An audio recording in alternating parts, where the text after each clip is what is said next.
ವೀಕ್ಷಕರೇ, ಅನನ್ಯ ಭಟ್ ಮಿಸ್ಸಿಂಗ್ ಮಿಸ್ಟ್ರಿಯನ್ನ ಬೆನ್ನತ್ತಿದಂತ ಸುವರ್ಣ ನ್ಯೂಸ್ ನಿನ್ನೆ ಅತಿ ದೊಡ್ಡ ಬೇಟೆಯನ್ನ ನಿಮ್ಮ ಮುಂದೆ ತೆರೆದಿಟ್ಟಿತ್ತು.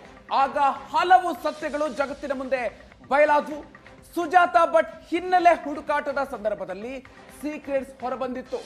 ಸುಜಾತಾ ಭಟ್ನ ಹತ್ತಿರದ ಸಂಬಂಧಿಯನ್ನೇ ಪತ್ತೆ ಹಚ್ಚಿತ್ತು ಸುವರ್ಣ ನ್ಯೂಸ್. ಆಕೆಯ ಅಕ್ಕನ ಗಂಡನ ಸಂದರ್ಶನವನ್ನ ಎಕ್ಸ್ಕ್ಲೂಸಿವ್ ಆಗಿ ಪ್ರಸಾರ ಮಾಡಿತ್ತು. ಸುಜಾತಾ ಭಟ್ಲ ಜಾತಕವನ್ನ ಎಳೆ ಎಳೆಯಾಗಿ ಬಿಚ್ಚಿಟ್ಟಿದ್ರು ಆಕೆಯ ಭಾವ ಮಹಾಬಲೇಶ್ವರ.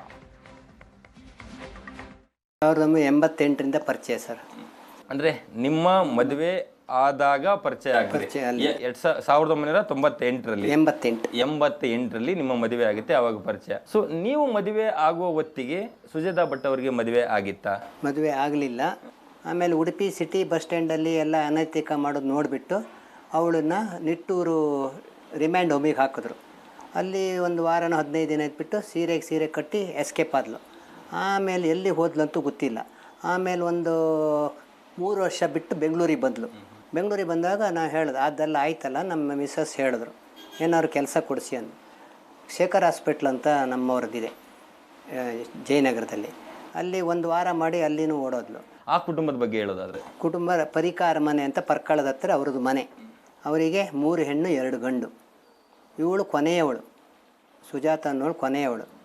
ಅವ್ರ ಮನೆಯಲ್ಲಿ ಅವ್ರ ಫ್ಯಾಮಿಲಿಯಲ್ಲಿ ಯಾರೂ ಆಗೋದಿಲ್ಲ. ತಮ್ಮಂದ್ರೆ ಎಲ್ಲ ಯಾರೇ ಭಾವ ಮನೆಗೆ ಸೇರಿಸ್ಬೇಡಿ, ಬಂದರೆ ಕಾಲು ಮುರಿದು ಹಾಕಿ, ನಮ್ಮ ಫ್ಯಾಮಿಲಿಯ ಮರ್ಯಾದೆ ತೆಗೆದಿದ್ದಾಳೆ, ಅದರಿಂದ ಏನು ಸೇರಿಸ್ಬೇಡಿ ಅಂದರು. ಆದರೂ ಕೂಡ ನನ್ನ ಅಡ್ರೆಸ್ ಹುಡ್ಕೊಂಡು ಬೆಂಗಳೂರಿನಲ್ಲಿ ಕೋರ್ಟ್ ಹತ್ರ ನಮ್ಮದು ಅಂಗಡಿ, ಅಲ್ಲಿಗೆ ಬಂದಳು. ಭಾವ ನಾನು ಮದುವೆ ಆಗಿದ್ದೇನೆ ರಿಪ್ಪನ್ಪೇಟೆಯವ್ರನ್ನ, ನಿಮಗೇನು ಬೇಕು ಹೇಳಿ ನಾನು ಕೊಡ್ತೇನೆ ಅಂದ್ಲು.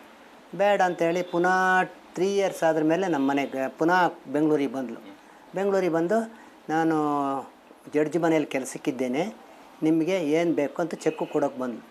ನಾನು ಚೆಕ್ ತಗೊಂಡ್ರೆ ನನಗೆ ನನ್ನನ್ನು ಜೈಲಿಗೆ ಹಾಕ್ತಾರೆ ಅಂದ್ಬಿಟ್ಟು ಏನು ಬರಬೇಡ, ನೀ ತರಬೇಡ ಅಂತ ಹೇಳು. ಆವತ್ತು 2003ರಿಂದ ನನಗೆ ಸಿಕ್ಕಲೇ ಇಲ್ಲ, ಇವರಿಗೂ ಸಿಕ್ಕಲೇ ಇಲ್ಲ. ಯಾವಾಗ ಮದುವೆ ಆಯಿತು, ಯಾರ ಜೊತೆ ಮದುವೆ ಆಯಿತು, ಎಲ್ಲಿ ವಾಸವಾಗಿದ್ರು, ಅನನ್ಯ ಭಟ್ ಹುಟ್ಟಿರುವಂಥದ್ದು ಯಾವ ಇಯರಲ್ಲಿ, ಎಲ್ಲಿ, ಈ ಬಗ್ಗೆ ಮಾಹಿತಿಗಳೇನಿದೆ? ಇಲ್ಲಿ ಏನು ಕೂಡ ಯಾರಿಗೂ ನಮ್ಮ ಫ್ಯಾಮ್ಲಿಯಲ್ಲೇ ಗೊತ್ತಿಲ್ಲ ಸರ್. ಅವಳಿಗೆ ಮಕ್ಕಳಾಗಿದ್ದಾಗಲಿ ರಿಂಪನ್ಪೇಟೆ ಅಂತ ಮಾತ್ರ ವಿಷಯ ಗೊತ್ತಿದೆ. ಅದು ಮೊದಲಿನ ಗಂಡನ ಮಗಳು ಇವಳಿಗಾಗಿದ್ದು ಅಂತ ಯಾರಿಗೂ ಇವರಿಗೂ ಗೊತ್ತಿಲ್ಲ. ಎಲ್ಲಿದ್ದಾಳೆ ಏನು ಮಾಡ್ಕೊಂಡಿಲ್ಲ ಗೊತ್ತಿಲ್ಲ. ಆದರೂ ಕೊನೆಗೆ ಯಾರೋ ಒಬ್ಬರು ನಮ್ಮ ಫ್ರೆಂಡ್ ಹೇಳಿದ್ರು, ನಿಮ್ಮ ನಾದಿನಿ ಇದು ಕಳಸದಲ್ಲಿ ನಕ್ಸಲಿ ಜೊತೆಗೆ ಸಂಪರ್ಕದಲ್ಲಿದ್ದಾಳೆ ಅಂತ ಹೇಳಿದ್ರು. ಅದು ನನಗೆ ಗೊತ್ತಿಲ್ಲ ವಿಷಯ. ಆಮೇಲಿಂದ ನಮ್ಮ ಸಂಪರ್ಕಕ್ಕೆ ಇಲ್ಲ. ಆದರೂ ಕೂಡ ಇನ್ನೊಂದು ಸರಿ ಬಂದವಾಗ ಮಲ್ಲೇಶ್ವರ ಕಿರಣ್ ಅಂಗಡಿ ಸೇರಿಸಿದೆ. ಅಲ್ಲಿ ಒಂದು ವಾರ ಕೆಲಸ ಮಾಡಿ ಓಡೋಬಿಟ್ಲು. ಉಡುಪಿಯಲ್ಲಿ ಬೇಕಾದಷ್ಟೆಲ್ಲ ಅನಾಚಾರ ಮಾಡಿದ್ದಾಳೆ. ಕೆಲವರೆಲ್ಲ ಬಂದು ಹೇಳಿದ್ರು, ಏನು ರೀ ಯಾರೂ ಅಮ್ಮನ್ನು ನೋಡ್ಕೊಳ್ಳಲ್ಲ ಅಂದರು. ಎಲ್ಲ ಫ್ಯಾಮಿಲಿಯಿಂದ ಹೊರಗೆ ಹಾಕ್ಬಿಟ್ಟಿದ್ರು.